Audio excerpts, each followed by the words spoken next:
Hi everyone, आप सभी का एक बार फिर से एजुकेशनल चैनल में स्वागत है। और आज के वीडियो में हम आपके साथ डिस्कस करने जा रहे हैं एक बहुत ही इंपॉर्टेंट टॉपिक के ऊपर। एंड टॉपिक ये है कि नेट करना बेहतर ऑप्शन रहेगा या पीएचडी। तो आज की वीडियो में इसी के ऊपर चर्चा होगी। और आप सभी को पता होगा ऑलरेडी कि उच्च शिक्षा में शिक्षक का पद प्राप्त करने के लिए आपके पास नेट या पीएचडी में से कोई एक सर्टिफिकेट होना चाहिए।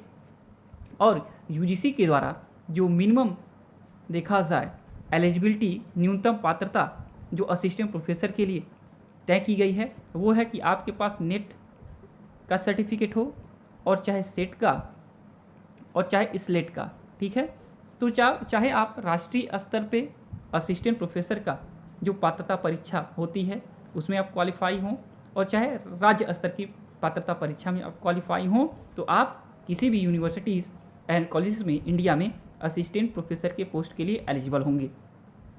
लेकिन अगर आपके पास नेट, सेट या स्लेट का एग्ज़ाम का सर्टिफिकेट नहीं है, आप क्वालिफाई नहीं हैं, और अगर आप पीएचडी हैं तो आपको इन परीक्षाओं से देखा जाए छूट दे दिया जाएगा। यानी आपके नेट, सेट और स्लेट की आवश्यकता नहीं होगी, आप डायरेक्ट असिस्टेंट प्रोफेसर के पोस्ट के लिए एलिजिबल होंगे। तो नेट के आधार पे भी आप असिस्टेंट प्रोफेसर हो सकते हैं, एंड पीएचडी के आधार पे भी आप असिस्टेंट प्रोफेसर बन सकते हैं। अब बात है कि अगर नेट के आधार पे आप असिस्टेंट प्रोफेसर बनते हैं तो आपका इन फ्यूचर देखा जाए पदोन्नत होने में समस्या होगी। यानी कि अगर आपके पास पीएचडी हो तो आप फ्यूचर में एसोसिएट प्रोफेसर और फिर असिस्टेंट प्रोफेसर बन सकते हैं। लेकिन अगर सिर्फ नेट रहेगा तो आपके पदोन्नत में भविष्य में समस्या होगी। लेकिन अगर आप सिर्फ असिस्टेंट प्रोफेसर के पद पे ही रहना चाहते हैं, कोई आपको दिक्कत नहीं है, तो आपके पास नेट करना ही उचित रहेगा। लेकिन अगर आपके पास देखा जाए समय है और आप उच्च शिक्षा में उच्च पद प्राप्त और करना चाहते हैं, तो आपके पास पीएचडी करने का एक बेहतर विकल्प रहेगा। तो आप नेट के साथ आप पीएचडी कर लें तो बढ़िया रहेगा। एक चीज़ और बता दें कि अगर 2 साल 3 साल आप तैयारी करके नेट का एग्ज़ाम देते हैं और नेट क्वालिफाई नहीं हो पाते हैं, तो आप देखा जाए 2 साल से ज़्यादा समय मत दीजिए नेट की तैयारी में। आप तुरंत तीसरे साल से इनरोल हो जाइए, पीएचडी में एडमिशन करा लीजिए अगर नेट नहीं है तो भी।